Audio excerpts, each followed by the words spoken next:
Hello.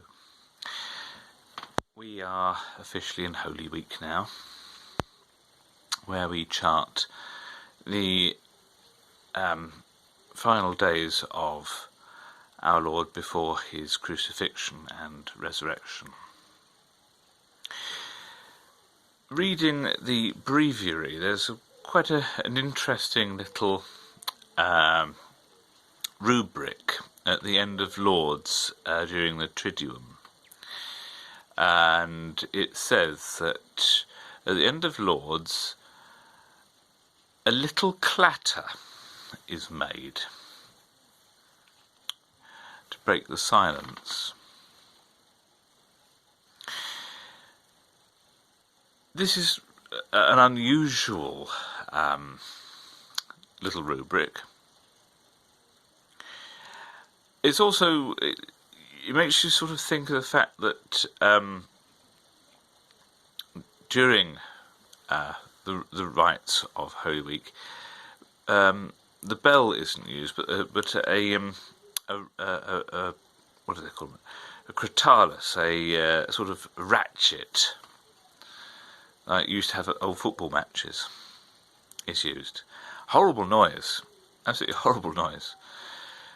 But what we're entering into is a surprisingly noisy week. And it's not a sort of an ordered noise. You think of the sort of the order that we get from saying the offices regularly. And the noise of the psalms, the noise of the rhythm of singing and chanting the psalms, or the hymns. Now this is a noise. Mathematicians use noise in a particular way, where you have just a lot of chaotic activity. There's hustle, there's bustle, there's things that aren't as regular as they used to be. Indeed, Holy Week is a breaker of the regularity. Whereas throughout the year we have a rhythm of the offices. During Holy Week, that rhythm is broken. The liturgy for Thursday, Friday and Saturday in Holy Week is unusual, to say the least. Offices just start, and then they just stop, end in silence, or in case of Lauds, they end up noisy. They go noisy.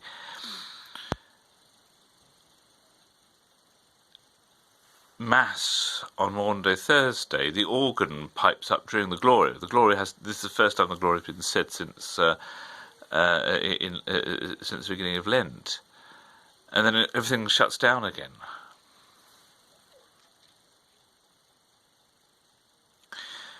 Holy Week is really noisy, it's chaotic, it's confusing. And you can think about our Lord's last hours, from the time when the soldiers gather to him and to arrest him, and there's all that chaos. Judas comes up to kiss him because the soldiers won't recognise him in the dark.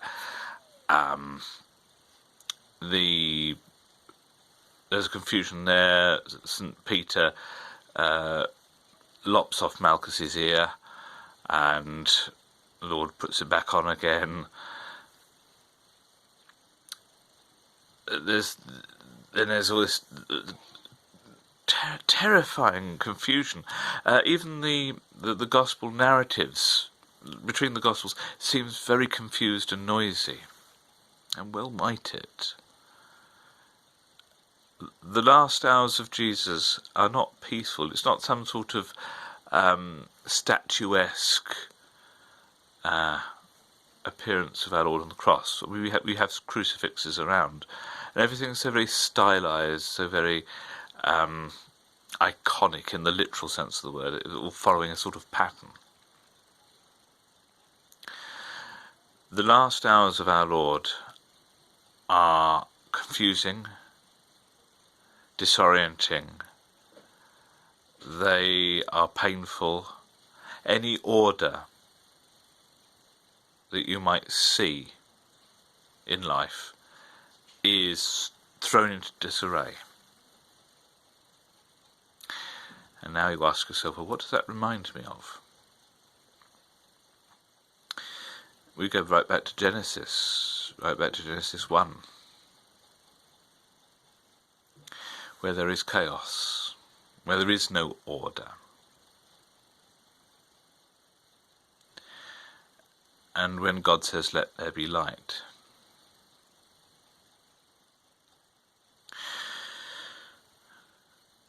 you find that there is a direct link then to the peace following the crucifixion. Is there peace following the crucifixion? Doesn't seem like it, but there is. After all the earthquakes and the tearing of the temple curtain, after the saints have risen from their graves and walked into Jerusalem, then everything goes a bit quiet. Until the soldier perforates our Lord's side with the lance to check that he's dead, and he's taken down, dressed for burial, and put into the tomb. And then we don't hear anything till Easter Day. Let there be light.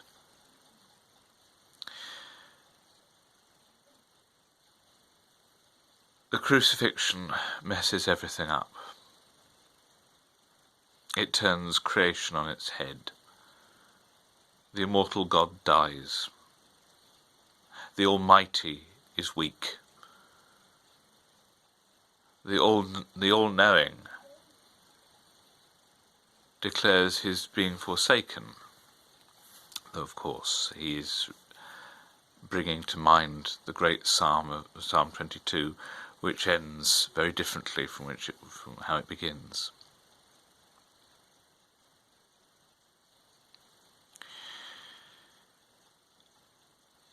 For those of us who live lives where there is a certain degree of regularity,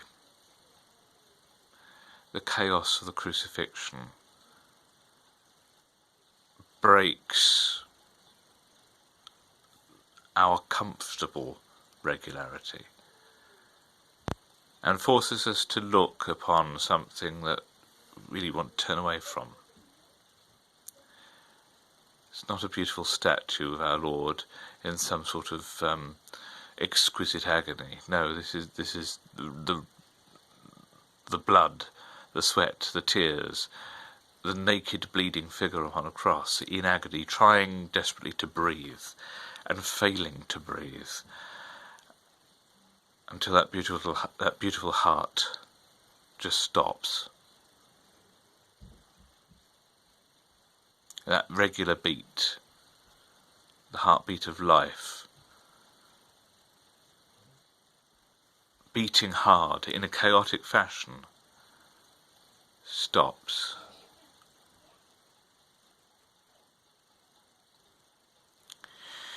And so that clatter at the end of Lauds,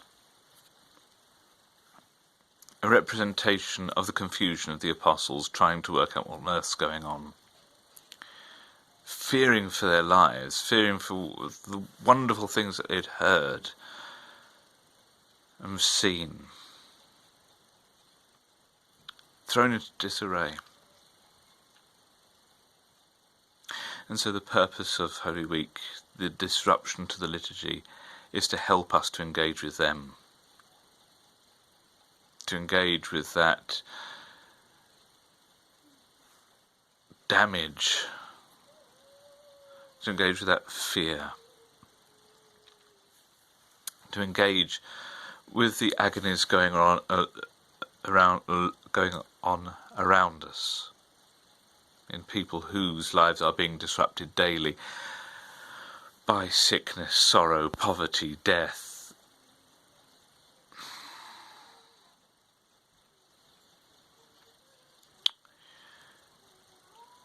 It's our liturgical way of remembering that.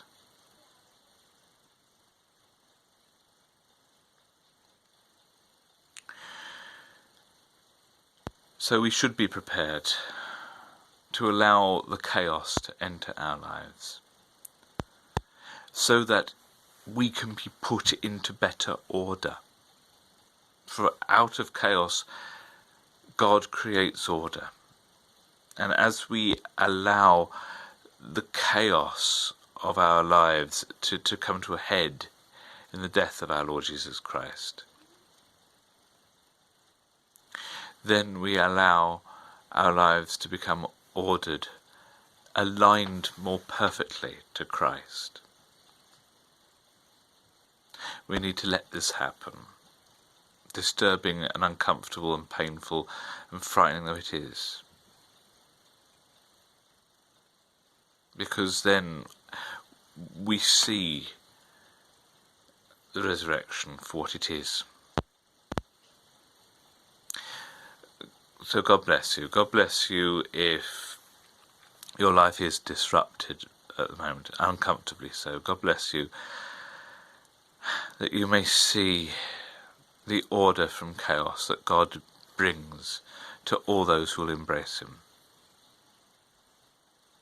God bless you if you are feeling somewhat numb to the world,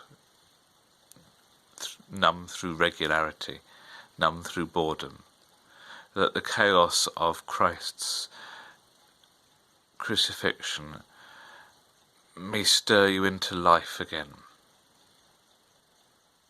God bless you that you may step through the chaos of the cross into the glorious light of resurrection and into that beautiful peace of God. God bless you. Please pray for me.